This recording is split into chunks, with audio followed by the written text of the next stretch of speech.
আছে এই ব্যাপারে কি বলবেন? অক্সিজেন প্ল্যান্ট বিকল হওয়ার কারণটা হচ্ছে কি আমাদের যে অ্যানুয়াল মেনটেনেন্সটা একটা কোম্পানির সাথে ছিল, সেই কোম্পানির সাথে অলরেডি টাই আপটা শেষ হয়ে গেছে।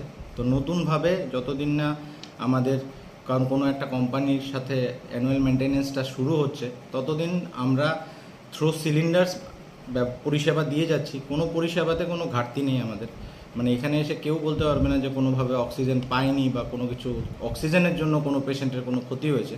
আমরা যতটা পারি থ্রো সিলিন্ডার্স মেনটেন করে যাচ্ছি, কিন্তু ওই অক্সিজেন প্ল্যান্ট মেনটেন করার জন্য যেটা দরকার সেটা হচ্ছে একটা অ্যানুয়াল মেনটেনেন্স, যেটা থ্রো ডিএইচএস করবে।